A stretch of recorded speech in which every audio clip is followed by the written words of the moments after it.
Ya, Assalamualaikum warahmatullahi wabarakatuh. Pemirsa Sultan TV, senang sekali kita berjumpa kembali dalam Berita Sultan di edisi Selasa 16 Mei 2023. Kita beberapa waktu lalu telah memperingati 25 tahun reformasi Indonesia, dan hari ini kita akan membahas tema kita, dinamika gerakan mahasiswa pasca reformasi. Berita selengkapnya.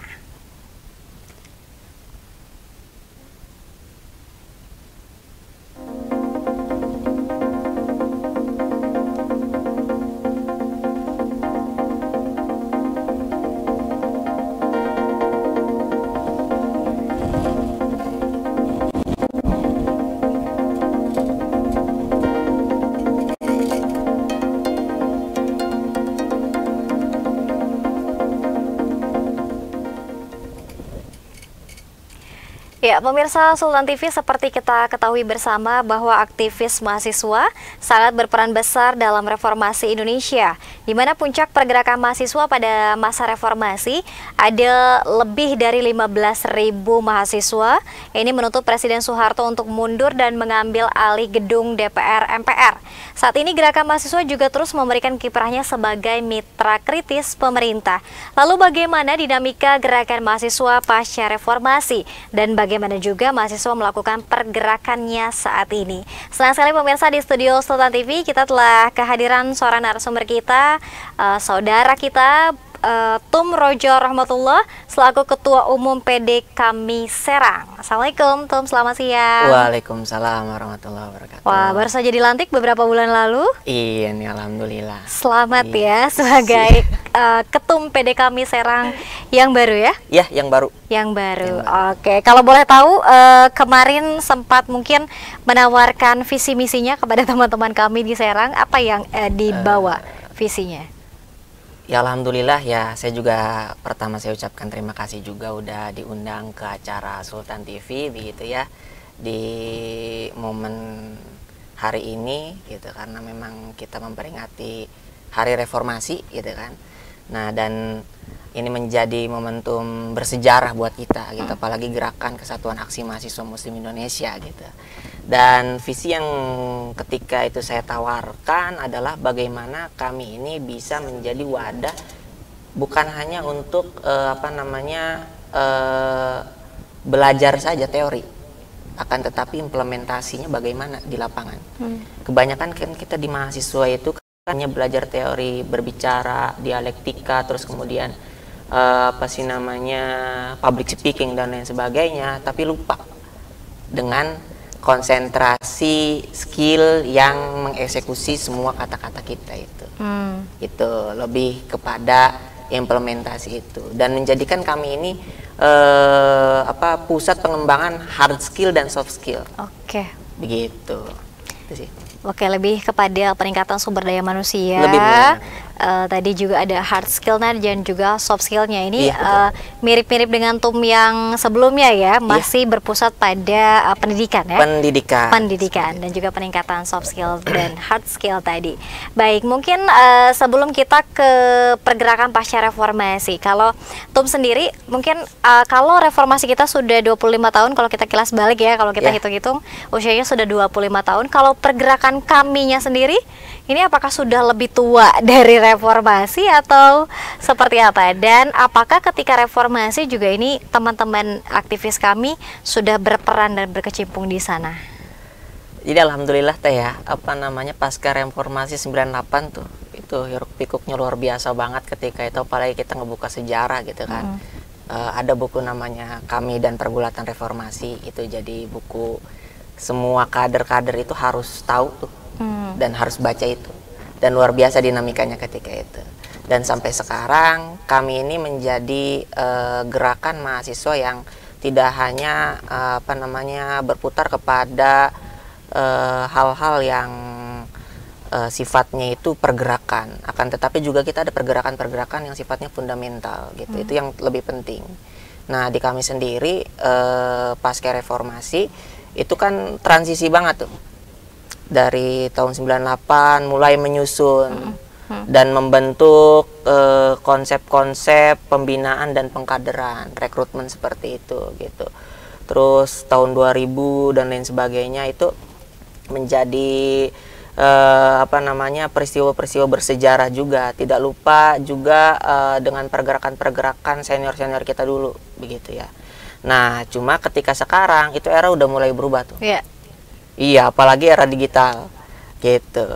Sudah ketinggalan betul. Maka dari itu kenapa visi saya gitu untuk meningkatkan pengembangan diri SDM itu karena kita sudah menghadapi apa namanya, zaman yang begitu kompleks begitu kan. Bukan kita apalagi kan dulu kan mungkin tidak adanya teknologi gitu, bisa berkomunikasi tapi tidak semasif sekarang gitu kan. Kita sudah bisa tuh tahu di mana letak dan lain sebagainya, data sudah terbuka begitu, sehingga kita apa namanya, diberi banyak kemudahan. Nah, maka dari itu saya berfokus kepada pembinaan itu supaya anak-anak mahasiswa ini jangan lagi apa namanya, berbicara di luar hal yang tidak ada eksekusinya. Harapannya seperti itu. Ya. Nah, itu sih. Baik, karena memang penekanannya adalah aksi dan eksekusinya tadi. Aksi dan ya. eksekusinya. Nah, kalau menurut sendiri nih, mungkin pemirsa dan juga masyarakat juga melihat, wah, mana nih gerakan mahasiswa yang sekarang nih mana? Mungkin masih relate tidak sih kalau misalnya teman-teman aktivis mahasiswa menggunakan cara yang sama dengan senior dan aktivis-aktivis dulu untuk menyuarakan pergerakan dan visi-visinya misalnya? Ya, kalau untuk soal itu saya perhatikan masih. Masih. Masih. Karena apa? Karena kita tidak lepas dari pergerakan-pergerakan itu ya, apalagi turun ke jalan gitu. Nah, itu menjadi apa ya? Menjadi jiwa aktivis. Jiwa aktivisme kita itu kalau nggak turun ke jalan kayaknya bukan mahasiswa banget. Iya. Gitu. Tapi ada ya cara sekarang yang lebih sederhana dan itu powernya luar biasa.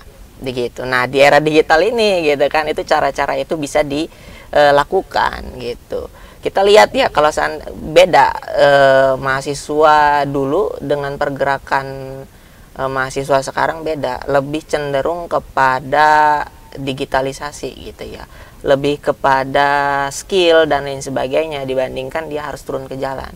Entah saya kurang mengerti, tapi tidak semua, hanya rata-rata seperti itu. Ya. Tapi masih ada kok yang dia mau turun ke jalan gitu untuk menyuarakan aspirasi, dan itu bentuk perjuangan gitu. Dan gerakan-gerakan kita itu kan kita lihat di Lampung sekarang gitu ya, yang apa namanya, Bima, dengan seorang Bima bisa menggentarkan Lampung gitu tuh sendiri loh gitu. Apalagi sekarang gerakan mahasiswa yang dia banyak kadernya gitu kan, puluhan bahkan ratusan gitu, masa iya tidak bisa menggentarkan apa namanya, khususnya kota Serang gitu. Nah, ini kan pertanyaan besar gitu. Nah, maka dari itu dibutuhkan tuh skill-skill yang dia itu bisa mengembangkan digital ini gitu. Nah, apa namanya, cenderung kepada hal-hal yang dia itu praktis. Bisa lihat itu karena kebanyakan di kita itu ya ingin praktis, ingin cepat gitu. Kayak contoh ibarat kita tuh mau ngambil kelapa teh ya.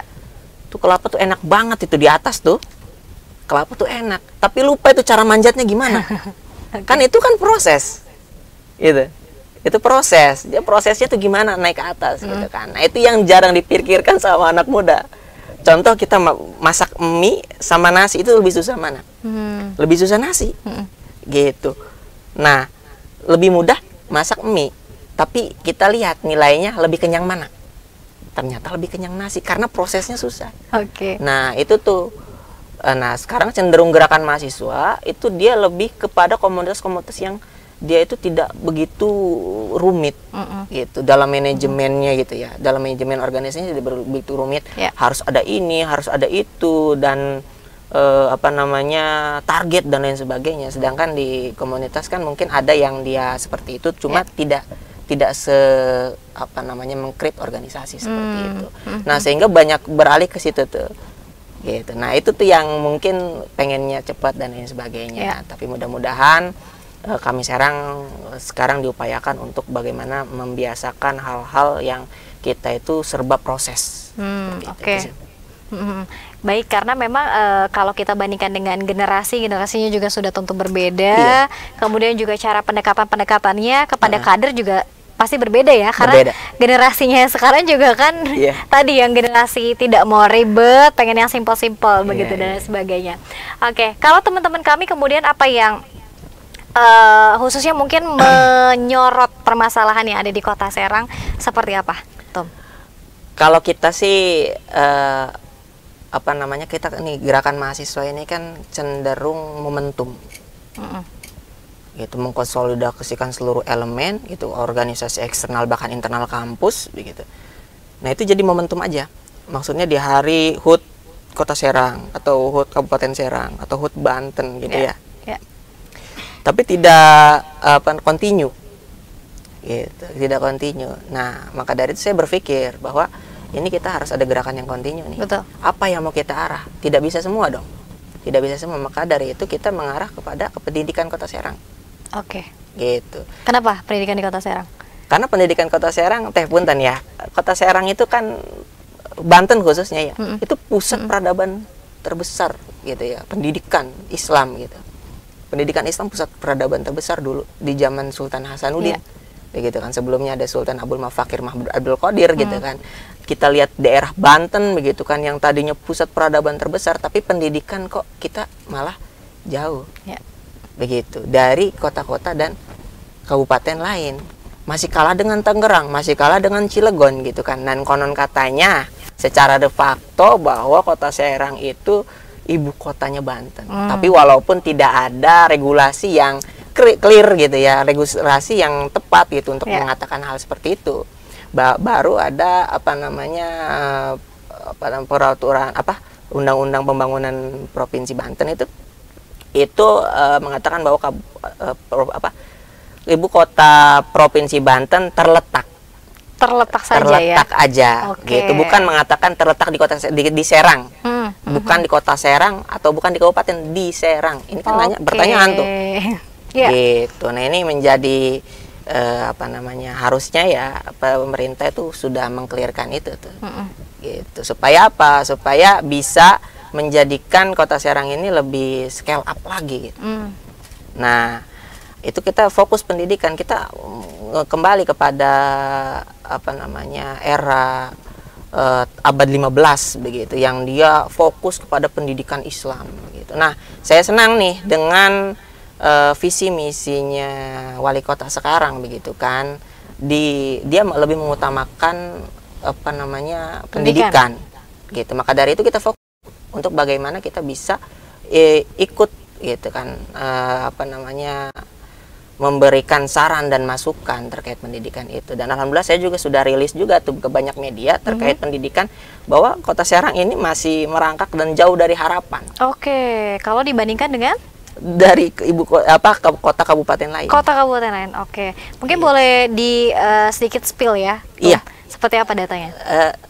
Jadi kita kalau misalkan melihat data dari pendidikan, itu sebetulnya memang kompleks pendidikan tuh ya. Nah, dan alhamdulillah saya juga udah sebar tuh kader-kader tuh. Coba kalian ini lihat nih data ini real nggak sama di lapangan. Nah, per hari ini saya udah sebar mereka ke sekolah-sekolah, apakah betul gitu kan. Terlihat dari pembangunannya kan ada namanya rata-rata lama sekolah, terus kemudian harapan lama sekolah, terus langsung kepada APS gitu, angka partisipasi sekolah gitu. Dilihat dari rata-rata lama sekolah ini kan berkaitan dengan indeks pembangunan manusia. Ada tiga indikasi untuk pembangunan manusia: pendidikan, kesehatan, dan ekonomi, seperti itu. Nah, dari indeks pembangunan manusia saja kita di target RPJMD-nya nih ya 73,37%, 73,37%, tapi pada nyatanya di Kota Serang sendiri 72,98. Jadi target RPJMD ini nggak nyampe tuh. Gitu. Nah, sedangkan di Provinsi Banten itu 73,32. Gitu. Artinya dari 72,98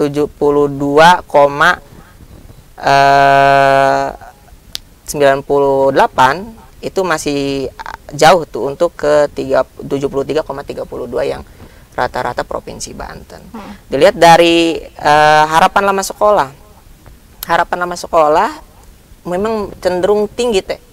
Di 12,77. Ya, itu target RPJMD. Dan itu melebihi ternyata di 12,81 di tahun 2022. Harapannya memang Kota Serang melebihi, tapi kita tidak bisa melihat dari situ, dari rata-rata lama sekolahnya.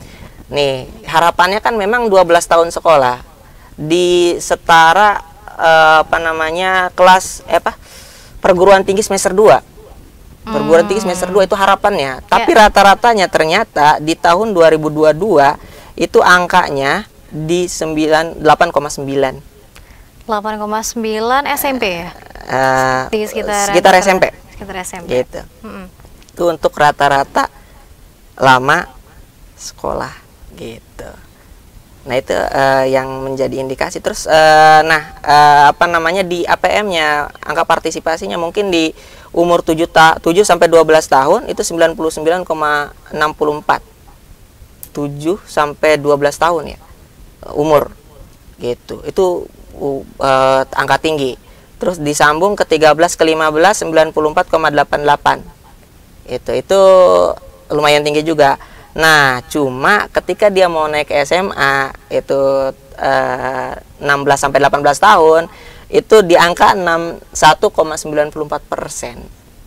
Itu masih, artinya masih jauh. Masih jauh. Mereka yang dari SMP mau naik ke SMA itu nggak naik gitu. Nggak lanjut. Nah, ini menjadi pertanyaan besar, walaupun memang SMA itu kebijakannya bukan Kota Serang. Tapi secara moral nggak bisa begitu. Itu harus ada ikut campur tangan juga pemerintah kota terkait itu gitu sih teh. Nah, dari sarana prasarana juga kita lihat gitu, karena masih banyak SD, SMP, PAUD, TK itu yang masih kurang fasilitasnya. Seperti itu. Itu sih yang sederhananya mungkin. Selebihnya saya sudah rilis di banyak media. Baik, di tengah mungkin banyaknya persoalan tadi dan juga isu yang berada di Kota Serang, karena tadi Tum juga menyebutkan bahwa kita tidak mungkin semuanya kita fokuskan dan juga kita aksi ya, karena memang dari segala keterbatasan dan juga fokusnya tadi lebih kepada pendidikan dan juga peningkatan sumber daya manusia. Nah, kalau teman-teman kami sendiri dengan mungkin khususnya kawan-kawan Cipayung Plus yang mungkin berada di Kota Serang nih, pergerakan apa kemudian yang ingin masih dikampanyekan, kemudian juga yang masih ingin digaungkan sehingga juga memberikan dampak yang positif bagi pembangunan Kota Serang? Ya, ada beberapa hal yang harus diperhatikan ya. Kenapa sengaja kita lebih ke pendidikan? Karena ini tolak ukur perubahannya di situ teh. Saya kemarin dapat info juga tuh, Kota Serang itu ada sekitar 2.300-an itu dalam beberapa hari yang ngelamar kerja. Dan itu lulusan SMA. Gitu. Nah, artinya apa? Artinya baru lulus SMA, dia pengen kerja, itu dalam beberapa hari ada angkanya 2.300-an. Gitu. Nah, ini menjadi pertanyaan kan. Nah, maka dari itu gerakan-gerakan sekarang itu cenderung kepada gerakan buruh dan angka keterbukaan pengangguran gitu. Nah, itu yang lagi diinisiasi sama teman-teman begitu kan, di gerakan-gerakan lain gitu, untuk bagaimana para buruh bisa bekerja gitu, terus mendapatkan haknya dan lain sebagainya, terus membuka juga lapangan-lapangan kerja gitu, bukan hanya untuk orang-orang. Nah, yang diprioritaskan memang harusnya orang-orang Kota Serang gitu ya, tentunya ya. Kalau misalkan kita berbicara Kota Serang, khususnya kalau ada industri atau lapangan kerja, itu harus diprioritaskan Kota Serang. Idealnya seperti itu gitu. Tapi nampaknya mungkin ada keterbatasan ternyata gitu kan. Karena untuk men-scale up bisnis dan lain sebagainya tentu butuh orang-orang yang profesional. Nah, dan profesional itu mungkin bukan dari Kota Serang, ada dari luar Serang. Ternyata rata-rata memang pendatang orang Sendang sendiri, apalagi di Kabupaten Serang gitu kan. Itu angkanya ada banyak PT begitu, sekitar 400 lebih begitu. Tapi kok penganggurannya masih banyak. Apalagi Banten sekarang nomor 1 gitu ya, secara data BPS begitu kan. Yang sudah viral sekarang, wah luar biasa sekali. Ini menjadi salah satu PR buat kita. Di mana titiknya? Itu ada di pendidikan.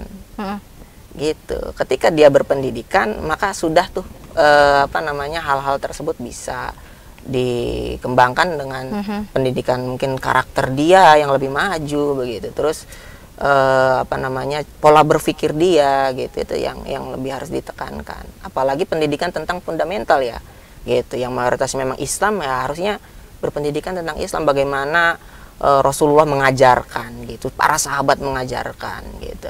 Nah itu membangkitkan semangat. Itu kan era kita dulu itu di abad ke-15 itu masih dipegang sama Islam gitu. Masih itu Islam itu masih berjaya ya. Nah kemudian di berbelok begitu kan, entah apa yang salah, apa mungkin memang ini sudah sunatullah, tapi kita terus berjuang untuk seperti itu. Apalagi khusus di kota Serang ini yang pusat peradaban Islam seperti itu. Ya, karena memang kalau banyak yang masih mempertanyakan ketika ada katanya datangnya 14.000 lebih industri yang berada di Provinsi Banten, tapi kenapa kemudian angka penganggurannya masih tinggi? Ini tadi berkaitan juga dengan sumber daya manusia yang jangan-jangan SDM kitanya yang tidak mampu untuk masuk ke sana ya. Itu pendidikan yang penting. Pendidikannya. Nah, itu coba di ini balai pelatihannya gitu. Kita kan di kota Serang cuma ada 1 teh. Ya. Tangerang, terus Pandeglang yang sekarang baru. Gitu. Itu kan menjadi pertanyaan gitu kan. Sebelum kita ke dunia profesional, ya tentunya dilatih dulu. Gitu. Apakah kuotanya memenuhi? Gitu kan. Oke, siap. Nah, tuh bagaimana kemudian mengajak kader-kader dan juga teman-teman aktivis mahasiswa lainnya untuk sama-sama bergerak dengan cara yang sekarang tentunya, yang juga tadi lebih mudah diterima oleh generasi kita sekarang. Seperti apa? Kalau saya pribadi ya, mengajak kepada teman-teman itu, yang pertama itu kita harus mendramatisir gitu ya. Apa tuh yang dramatisir? Iya, karena para pejuang dulu gitu itu sangat mendramatisir sekali, apalagi kita ketika di brainstorming gitu, bahwa keadaan kita ini udah bukan lagi keadaan yang biasa-biasa saja gitu. Pengangguran udah banyak gitu. Kalau kita terus begitu terus ada di jalan rebahan gitu kan, hanya nonton video-video, bukan yang ngegarap videonya gitu. Itu kan jadi pertanyaan gitu. Harusnya yang membuatnya ya. Harusnya membuatnya itu didramatisir ya. Kalau misalkan kita gini-gini aja kan, bukankah pepatah itu kalau misalkan kita pengen lihat masa depan kita ya lihat sekarang. Kalau sekarangnya masih begitu ya gitu. Nah tentunya memang yang mengajak ini harus tokoh. Bukan tokoh juga ya, harus harus dia itu menjadi panutan, menjadi icon begitu ya, role model gitu. Sehingga ketika dia ngelihat orang-orang hebat itu merasa bangkit, oh ya ternyata harus seperti ini, harus seperti itu. Tapi tidak menutup kemungkinan bahwa setiap orang punya passionnya masing-masing kan. Punya dia mau kemana, dan apa dia mau jadi pembisnis, pengusaha dan lain sebagainya. Saya juga memang alhamdulillah gitu, ketika mahasiswa juga udah bergelut di dunia usaha, dan sampai sekarang juga saya usaha gitu, masih usaha, masih ini. Nah itu yang pertama, mendramatisir begitu. Udah gitu kemudian kita yang harus kreatif, harus kreatif. Bukan lagi kita berbicara soal gaya lama dan lain sebagainya, itu udah jauh gitu. Makanya ada pepatah tuh kan ya, kalau di pesantren-pesantren gitu kan, kata-kata yang sering terngiang-ngiang gitu. Saya lulusan pesantren juga. Al muhafazatu ala qadimi sholih wal akhdhu bi jadidil aslah. Gitu. Menjaga tradisi, merespon modernisasi.